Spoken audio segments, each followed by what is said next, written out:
You must be wondering what is the difference between a fluent English speaker and the English you speak. You use almost the same vocabulary, you follow the same dictionary. What is that one thing that differentiates a fluent English speaker from an average English one?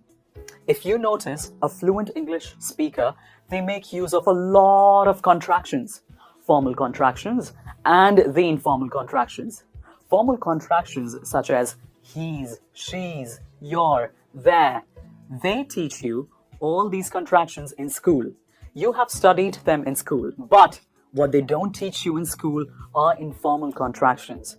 And that sometimes makes understanding native English speakers a little difficult. So, in this lesson today, I'm going to help you understand some informal contractions used by native English speakers. You'll find these contractions in English movies. You'll never find these contractions in any English textbooks because apparently they are informal. Because these contractions are always used in spoken English, you do not use them in indecent English. These contractions make your spoken English sound natural. If you are new to the channel and you find my videos useful, subscribe to the channel and click the bell icon so that you don't miss any notifications for any new lessons that I upload. Let's get started. The first one we have in the list is gonna. Gonna means I am going to. For example, in the sentence, I am going to meet my friend tonight. I am going to meet changes to I am gonna meet my friend tonight. Let's look at my fingers and then do it. I am going to meet my friend tonight. It changes to I am gonna meet my friend tonight. One more time. I am gonna meet my friend tonight. Lemmy. Lemmy is again something that is not unheard of. Lemmy is let space me. In the sentence, let me speak to my brother, which means please allow me to speak to my brother. If we use contraction in this, it changes to let me speak to my brother. One more time. Let me speak to my brother. Two words, let me, come together and they become let me. Let me speak to my brother. Next up in the list is neither. Neither is, this is contracted form. This is the expanded form. Need a. For example, I need a pen. It changes to I need a pen. I need a pen. Neither comes together and it becomes neither. Neither. Let's do it together. I need a pen. I need, let's say book. I need a book. I need a sharpener. I need a chocolate right now, for example. Up next we have is outer. Another very, very important contraction that I've not seen a lot of people using it. Please try using it. Let's get down to the meaning.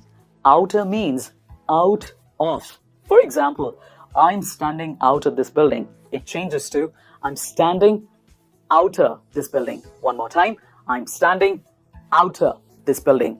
Another such example would be, for example, if you want to get out of a conversation with somebody because you are frustrated or you don't just want to be a part of that conversation, you can say, I am out of this conversation. One more time. I am out of this conversation. That's right. I hope you're saying it after me. Next one is dunna. Dunna is a contracted form of don't know. Well, I've seen a lot of kids using this, especially in quite an informal language, local parlance in our world around us. For example, I don't know what she said changes to I don't know what she said. For example, another example for this would be I don't know what you mean can change to I don't know what you mean. I don't know what you mean. I don't know. The next one in the list is one of my most favorite ones in the list of contracted forms of words that we use actually. And it is called I'ma. I'ma is quite an informal contraction. I spent about 15 years of my life abroad.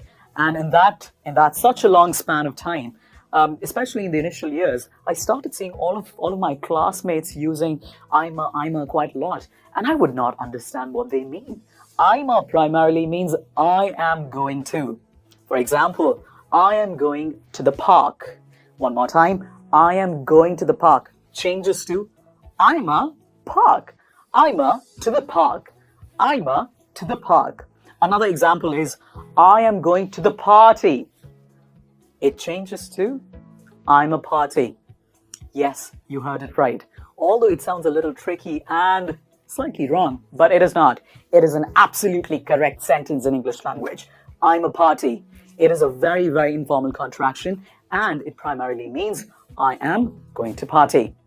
Next one we have is tell him. Tell him is something that I've heard in a lot of songs, especially Justin Bieber's songs, if you've heard them. And tell him primarily means tell them. For example, tell them to lock the door. We can use it like this. Tell him to lock the door.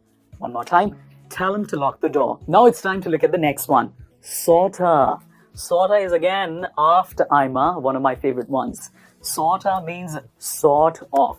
And I have seen a lot of my British friends using sorta everywhere.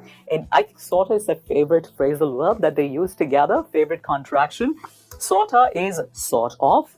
For example, she is sort of a good actor.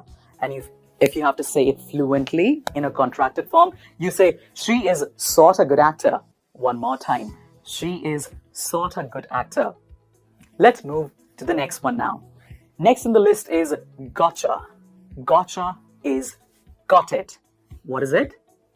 Got it. It means that you understand whatever has been said. For example, if somebody says, got it, you respond with a got it. But if somebody says, gotcha, what should you respond with? Gotcha. Absolutely. Next up in the list of contractions is cuz. Cuz is again very, very, I would not say unheard of, but not a lot of people use it. And I'm certain, if you use cuz in your daily life as you speak English, I think it's going to add a lot of charm to your sentences that you make. And people will listen to you very, very carefully. Cuz means because. For example, I did that because I wanted to. It changes to, I did that because I wanted to. One more time. I did that because I wanted to. And the last one in the list that we have is hasta, hafta. Quite a rhythm in itself. Hasta stands for has to. Hafta stands for have to. For example, he has to attend the party. He has to attend the party. Let's do the contracted form together. He has to attend the party. Let's come to have to. I would like to mention a very important pointer here. Have, the ver sound in have to changes to fur. Have to. For example, I have to attend the party. For example, they have to attend the party.